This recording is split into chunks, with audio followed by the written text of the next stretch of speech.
Buen día, se va a hacer lo que sería la presentación de resultados para la tesis Control de seguimiento de trayectoria y contorneado basado en el modelo de fricción para un sistema CNC de Fit Drive. En la justificación de la tesis se maneja que al buscar precisión de posicionamiento en un sistema es necesario modelar el comportamiento de sus perturbaciones, siendo la más usual lo que sería la fricción. Con esto, el modelado de la misma permitirá identificar y compensar sus efectos sobre el sistema. La investigación previa muestra que aún existe mucha mejora en los estudios relacionados con este campo, sobre todo al hablar de control de trayectoria y contorno para sistemas CNC de Fit Drive. El principal objetivo de la tesis fue el desarrollo del control de seguimiento de trayectoria en un sistema CNC basado en un modelo de fricción para dicho sistema CNC de Fit Drive. En los objetivos específicos se tuvo que estudiar el efecto de la fricción y el sistema embebido usado en el CNC para poder lograr esto. Igualmente se obtuvo el modelo dinámico del sistema aplicando el método de parámetros agrupados y se propuso un algoritmo de control con compensación de fricción para los ejes X y Y del CNC. También se realizó lo que es la implementación del control con compensación de fricción para los ejes X y Y en el CNC, se realizaron pruebas experimentales y se hizo una publicación de resultados. Para iniciar se tiene una breve descripción del robot. Algunos de sus elementos son rieles de alta precisión, tornillos embalados y motores de Second Encoders. Todos estos fueron comprados para asegurar la máxima exactitud y precisión posible en el robot. Igualmente, como está implementado como una impresora 3D, cuenta con lo que sería una cama caliente para evitar que el material de impresión se pegue, un extrusor de material que se encarga de ir distribuyendo el material conforme se va imprimiendo y un motor a pasos que se encarga de esta misma tarea, así como una tarjeta de OCB que incluye un FPGA Cyclone 5, en donde se establece todo el sistema y el firmware necesario para hacer funcionar al robot. Algunas otras de sus características son el volumen de impresión que se reduce a 214 por 214 por 70 milímetros, así como la resolución lograda en cada uno de los ejes que va en aproximadamente el orden del 0.2 micrómetros. También es necesario notar que el sistema cuenta con una conectividad Wi-Fi abierta que permite mucha flexibilidad al momento de implementar aplicaciones en el robot. Se tiene que el FPGA se encarga de la comunicación con el sistema digital por medio de un módulo Wi-Fi.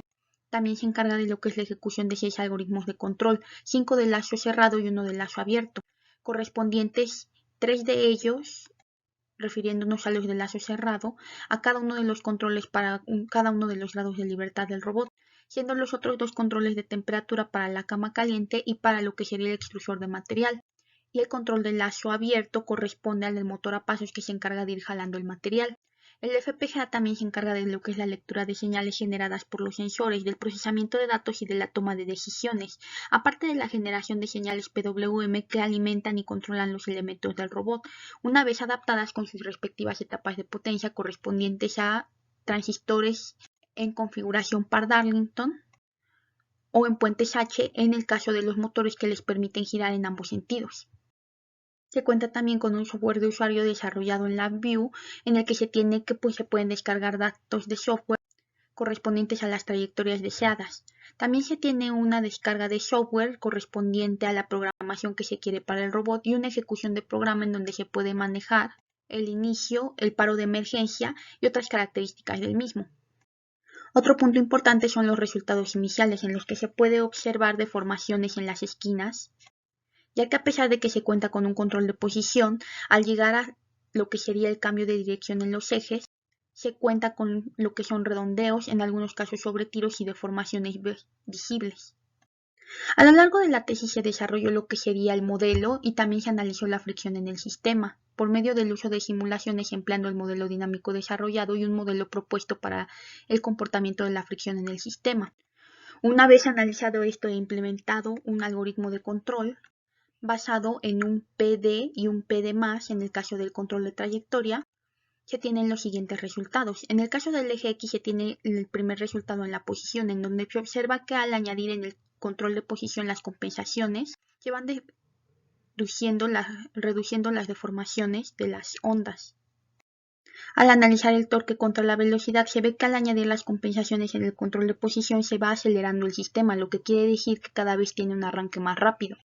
Y al analizar lo que sería el control del control, correspondiente al torque total necesario para mover el sistema menos el torque de las compensaciones, se tiene que conforme se agregan las compensaciones el comportamiento tiende a una línea recta. lo cual indica el comportamiento ideal de un motor de transmisión directa. En el control de composición con las compensaciones se ve cómo se va reduciendo el error, el cual va desde 10 milímetros que tiene inicialmente hasta menos de 1 milímetro al añadir la última compensación. En el eje Y se tiene algo similar. A pesar de tener menor deformación que en el eje X, se puede observar cómo esta va reduciéndose conforme se agregan las compensaciones. De igual manera se ve cómo el sistema va acelerándose conforme se van agregando dichas compensaciones.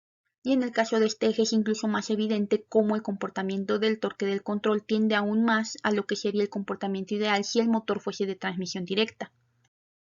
En el caso de este eje se tiene un error inicial de más o menos 5 milímetros aproximadamente y se ve cómo se va reduciendo a aproximadamente 0.60 milímetros. En el caso del eje Y se tiene que, al comparar la posición deseada contra la posición real, cada vez el error disminuye conforme avanza el tiempo y no existe casi deformación en esta curva. Al graficar el error se puede observar que con solo añadir las compensaciones este tiende aproximadamente a 20 micras. En el caso de los ejes X y Y se consideró necesario añadir lo que sería el control de trayectoria, con lo cual se tiene una disminución aún mayor de la deformación en la posición, lo cual es evidente al analizar el torque contra la velocidad, donde se ve que el comportamiento está suavizado en el sistema, lo que indica una mayor eficiencia en el trabajo, y se observa cómo el comportamiento tiende aún más a lo que sería el funcionamiento de un motor de transmisión directa. Igualmente, al analizar el error se tiene que este ha disminuido de menos de 1 milímetro hasta lo que serían más o menos 50 micras en el caso del eje X. En la siguiente gráfica es evidente los resultados obtenidos, ya que al añadir cada compensación el error se va reduciendo, lo que nos lleva a una reducción de las 9100 micras iniciales hasta las 50 micras finales. Se tiene un caso parecido en el eje Y, en donde se ve todavía más la disminución de la deformación de la onda, así como el suavizado del sistema y lo que sería la reducción de la histéresis. Se tiene como el comportamiento tiende aún más al comportamiento ideal de un motor de transmisión directa, y se tiene una reducción en el error que va de menos de 1 milímetro a que serían aproximadamente más o menos 20 micras. En esta gráfica de precisión de cada uno de los controles se tiene evidente la disminución de las 4750 micras iniciales a lo que serían aproximadamente 25 micras. Otro de los resultados importantes sería al trazar figura. En este caso se trazó un rombo para verla mejor en los ángulos rectos y para observar cómo se tiene una mejora en las esquinas, donde ya no se tienen sobretiros ni redondeos cuando cada eje tiene que cambiar de velocidad. Aquí se ve cómo se tiene una repetibilidad de 2 trazos en la figura y en el video se puede observar el funcionamiento del robot a cámara rápida. Otra figura trazada es un triángulo con el cual se analiza el comportamiento y la mejora en ángulos cerrados. Se tiene que no hay problemas en los cambios de dirección, no se tienen sobretiros ni redondeos y en este caso la figura trazada tiene una repetibilidad de 3 trazos. Sin embargo, en el video se maneja una repetibilidad de 2 trazos para no quitar mucho tiempo de la presentación.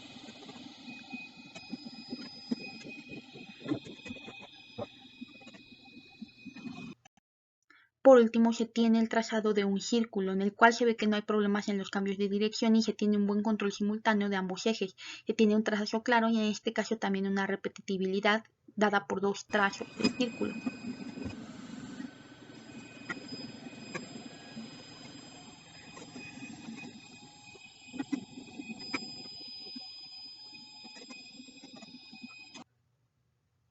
Con las muestras de estos resultados se considera que los objetivos planteados en el trabajo de tesis se cumplieron de manera satisfactoria, aparte de que se pueden extraer algunas conclusiones como que el desarrollo del modelo dinámico del robot es muy importante para realizar lo que sería la parametrización de los 8 elementos involucrados en el modelo de fricción que se desarrolló. Igualmente, el uso de simulaciones permite un aproximado del valor y unos primeros resultados iniciales que concluyeron en lo que sería la implementación práctica de todo esto en el robot. También se tiene que a mayor masa se presenta una mayor fricción estática. También se tiene una concordancia entre las simulaciones y los resultados experimentales de aproximadamente el 89% en los ejes Y y X. Y se puede concluir que el controlador de trayectoria logra mejorar la precisión del eje X y del eje Y en aproximadamente 20 veces. Siendo también que en el eje Z no se instrumentó debido a que el controlador de posición ya lograba una precisión de 20 micras. Adicionalmente, se observa cómo al incluir las compensaciones de fricción se obtiene una mejora considerable y se logra pasar al final de 10 micras a 50 micras en el eje X y de 5 milímetros a 25 micras en el eje Y. Esto concluye en que la máquina CNC ya posee una precisión bastante alta para lograr diversas aplicaciones y que puede ser usada en futuros proyectos para realizar más estudios de fricción y seguir mejorando el rendimiento en esta máquina CNC. Además de que con la precisión alcanzada se pueden realizar aplicaciones de alta calidad como lo que sería una máquina CNC para fabricación de circuitos impresos, una impresora 3D de uso continuo, un pick and place para diversos componentes, una cortadora láser o incluso un palpador para instrumentar un escáner 3D.